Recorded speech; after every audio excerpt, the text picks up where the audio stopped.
नमस्ते मित्रों, माँ दुर्गा के नवरात्रों का 9 दिन का पाठ। 7वां दिन काल रात्रि।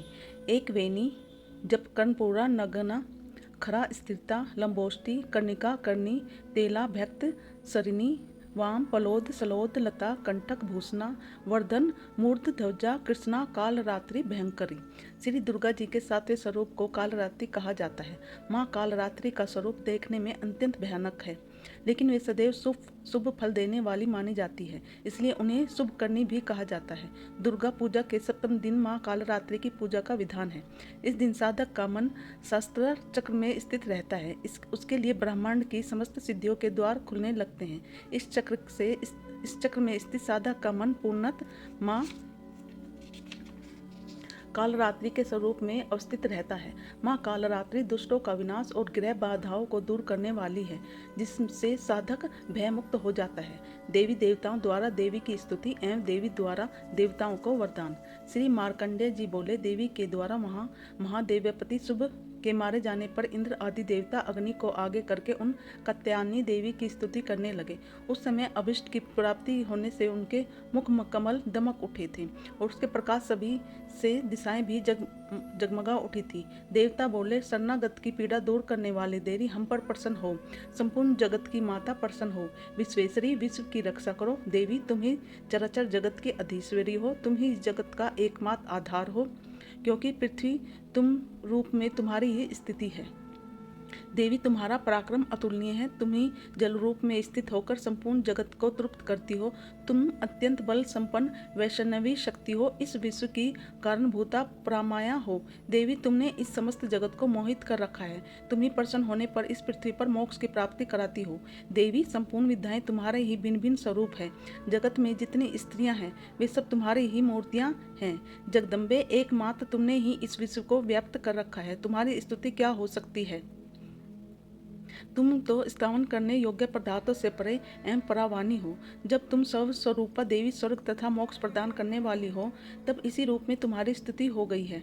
तुम्हारी स्तुति के लिए इससे अच्छी स्तुति और क्या हो सकती है। बुद्धि रूप से सब लोगों के हृदय में विराजमान रहने वाली तथा स्वर्ग एवं मोक्ष प्रदान करने वाली नारायणी देवी तुम्हें नमस्कार है। कला पराकाष्ठा आदि के रूप से अवस्था परिवर्तन की ओर ले जाने वाली तथा विश्व की उपसंहार करने में समर्थ नारायणी तुम्हें नमस्कार है। नारायणी तुम सब प्रकार का मंगल प्रदान करने वाली मंगलमयी हो। कल्याणदायिनी शिवा हो। सब पुरुषार्थों को सिद्ध करने वाली शरणागत वत्सला तीन नेत्रों वाली एवं गौरी हो। तुम्हें नमस्कार है। तुम सृष्टि पालन और संहार की शक्तिभूता सनातनी देवी गुणों का आधार एवं सर्वगुण संपन्न हो। नारायणी तुम्हें नमस्कार है। शरण में आए हुए दीनों एवं पीड़ितों की रक्षा में संलग्न रहने वाली तथा सबकी पीड़ा दूर करने वाली नारायणी देवी तुम्हें नमस्कार है। नारायणी तुम ब्रह्मणी का रूप धारण करके हंसों से जुते हुए विमान पर बैठती हो तथा कुश मिश्रित जल छिड़कती रहती हो। तुम्हें नमस्कार है। महेश्वरी रूप में त्रिशूल चंद्रमा एवं सर्प को धारण करने वाली तथा महान वृषभ की पीठ पर बैठने वाली नारायणी देवी तुम्हें नमस्कार है। मोरों और मुर्गों से घिरे रहने वाली तथा महाशक्ति धारण करने वाली कुमारी रूप धारणी निष्पाप नारायणी तुम्हें नमस्कार है। शंख चक्र गदा और सार्ध धनुष रूप उत्तम आयुधों को धारण करने वाली वैष्णवी शक्ति रूपा नारायणी तुम प्रसन्न हो। तुम्हें नमस्कार है। हाथ में भयानक महाचक्र लिए और दाढ़ों पर धरती को उठाए वराही रूप धारणी कल्याणी नारायणी तुम्हें नमस्कार है। भयंकर नरसिंह रूप से दैत्यों के वध के लिए उद्योग करने वाली तथा त्रिभुवन की रक्षा में संलग्न रहने वाली नारायणी तुम्हें नमस्कार है। मस्तक पर किरीट और हाथ में महावर्त धारण करने वाली सहस्त्र नेत्रों के कारण उद्दीप्त दिखाई देने वाली और वृत्तासुर के प्राणों का अपहरण करने वाली इंद्र की शक्ति रूपा नारायणी देवी तुम्हें नमस्कार है।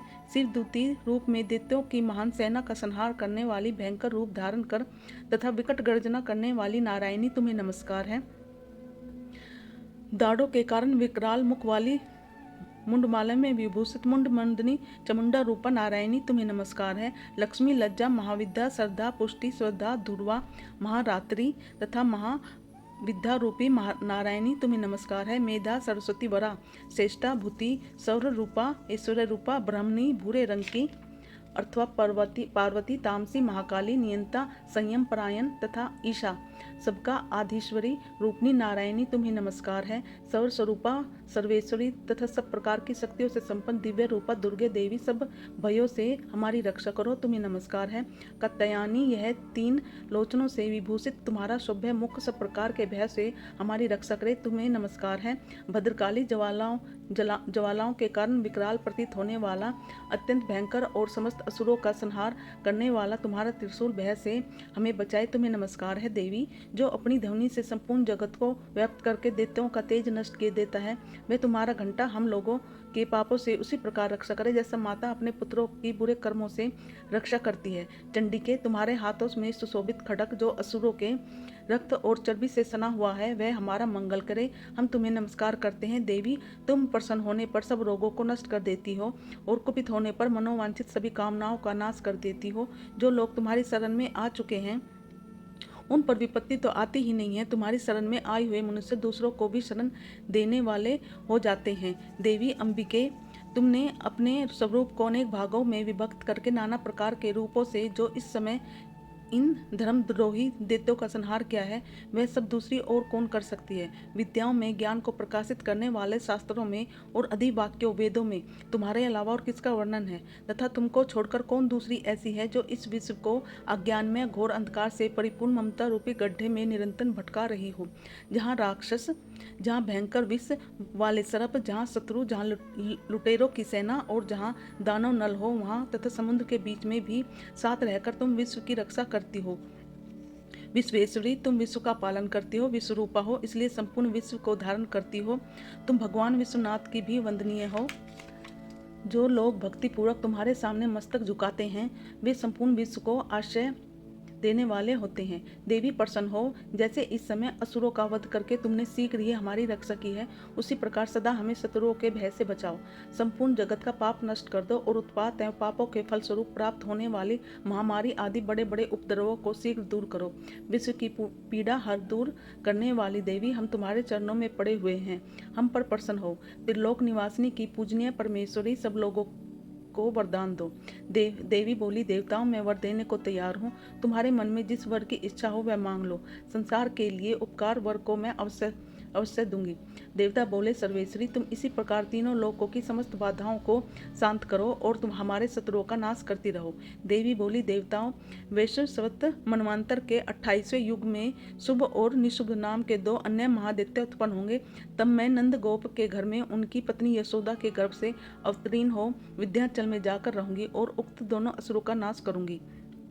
फिर अत्यंत भयंकर रूप से पृथ्वी पर अवतार लेकर मैं वे प्रचित नाम वाले दानवों का वध करूंगी। उन भयंकर महादैत्यों का भक्षण करते समय मेरे दांत अनार के फूल की भांति लाल हो जाएंगे। तब स्वर्ग में देवता और मृत्यु लोक में मनुष्य सदा मेरी स्तुति करते हुए मुझे रक्त दंतिका कहेंगे। फिर जब पृथ्वी पर 100 वर्ष के लिए वर्षा रुक जाएगी और पानी का अभाव हो जाएगा, उस समय मुनियों के स्तवन करने पर मैं पृथ्वी पर आयो निजा रूप से प्रकट होंगी और 100 नेत्रों से मुनियों की ओर देखूंगी।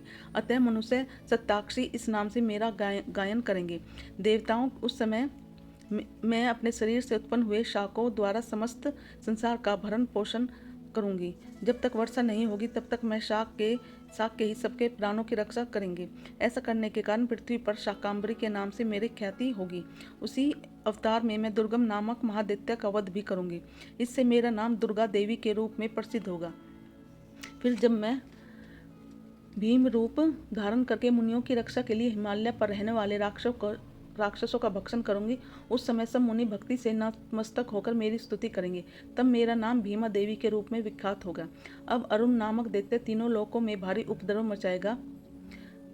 तब मैं तीनों लोकों का हित करने के लिए 6 पैरों वाले असंख्य भ्रमरों का रूप धारण करके उस महादैत्य का वध करूंगी। उस समय सब लोग भ्रमरी के नाम से मेरी स्तुति करेंगे। इस प्रकार जब जब संसार में दानवों के द्वारा बाधा उपस्थित होगी, तब तब अवतार लेकर मैं शत्रुओं का नाश करूंगी। देवी चरित्रों के पाठ का महामात्य। देवी बोली, देवताओं, जो एकाग्रचित होकर प्रतिदिन इन स्तुतियों से मेरा स्तवन करेगा, उसकी सारी बाधाएं मैं निश्चित ही दूर कर दूंगी। जो मधु के टप का नाश, महिषासुर का वध तथा शुभ निशुभ के संहार के प्रसंग का पाठ करेंगे तथा अष्टमी, चतुर्दशी और नवमी को भी जो एकाग्रचित हो भक्ति पूर्वक मेरे उत्तम महामात्या का श्रवण करेंगे, उन्हें कोई पाप नहीं छू सकेगा। उन पर पाप जनित आपत्तियां भी नहीं आएंगी। उनके घर में कभी दरिद्रता नहीं होगी तथा उनको कभी प्रेमी जनों के विछोह का कष्ट भी नहीं भोगना पड़ेगा।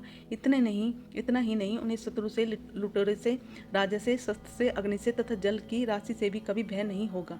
इसलिए सबको एकाग्रचित होकर भक्ति पूर्वक मेरे इस महामात्य को सदा पढ़ना और सुनना चाहिए। यह परम कल्याण कारक है। मेरा महामात्य महामारी जनित समस्त उपद्रवों और आदि भौतिक आदि तीनों प्रकार के उत्पातों को शांत करने वाला है। मेरे जिस मंदिर में प्रतिदिन विधि पूर्वक मेरे इस महामात्या का पाठ किया जाता है, उस स्थान को मैं कभी नहीं छोड़ती। वहाँ सदा ही मेरा निवास रहता है। बलिदान, पूजा, होम तथा महा उत्सव के अवसरों पर मेरे इस चरित्र का पूरा पूरा पाठ और श्रवण करना चाहिए। ऐसा करने पर मनुष्य विधि को जानकर या बिना जाने भी मेरे लिए जो बलि, पूजा या होम आदि करेगा, उसे मैं बड़ी प्रसन्नता के साथ ग्रहण करूंगी। शरद काल में जो वार्षिक महापूजा की जाती है, उस अवसर पर मेरे इस महामात्या को जो भी भक्ति पूर्वक सुनेगा, वह मनुष्य मेरे प्रसाद से सब बाधाओं से मुक्त तथा धन, धान्य एवं पुत्र से संपन्न होगा। इसमें तनिक भी संदेह नहीं है। मेरे इस महामात्या, मेरे प्रादुर्भाव की सुंदर कथाएं तथा युद्ध में किए हुए मेरे पराक्रम को सुनाने से मनुष्य निर्भय हो जाता है। मेरे महामात्या को श्रवण करने वाले मनुष्यों के शत्रु नष्ट हो जाते हैं, उन्हें कल्याण की प्राप्ति होती है तथा उनका कुल आनंदित रहता है। स्वतंत्र शांति क्रम में बुरे सपने दिखाई देने पर तथा ग्रह जनित भयंकर पीड़ा उपस्थित होने पर मेरा महामात्य श्रवण करना चाहिए।